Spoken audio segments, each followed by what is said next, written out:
Social media খুললেই দেখা যায় প্রতিদিন 10,000 স্টেপ হাঁটা, ইন্টারমিটেন্ট ফাস্টিং, কোল্ড প্লাঞ্জ কিংবা স্মার্ট ওয়াচের স্বাস্থ্য ফিচার নিয়ে নানা দাবি।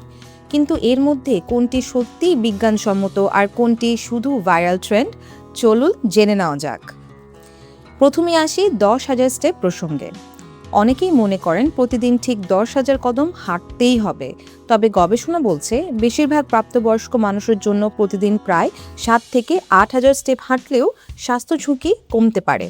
অর্থাৎ 10,000 স্টেপ বাধ্যতামূলক নয়, নিয়মিত হাঁটাই সবচেয়ে গুরুত্বপূর্ণ।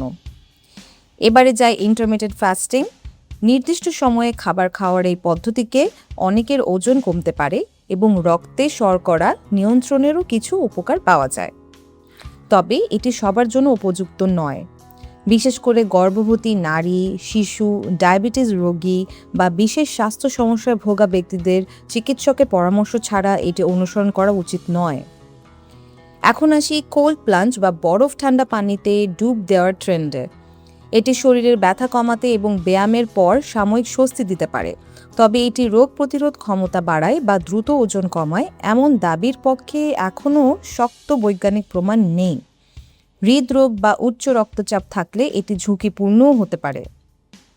সবশেষে স্মার্ট ওয়াচের স্বাস্থ্য ফিচার, হার্ট রেট, ঘুমের সময়, রক্তে অক্সিজেন বা অনিয়মিত হৃদস্পন্দনের মতো তথ্য জানাতে এগুলো সহায়ক হতে পারে। তবে এগুলো চিকিৎসা পরীক্ষার বিকল্প নয়। কোনো অস্বাভাবিক তথ্য দেখলে অবশ্যই চিকিৎসকের পরামর্শ নিতে হবে।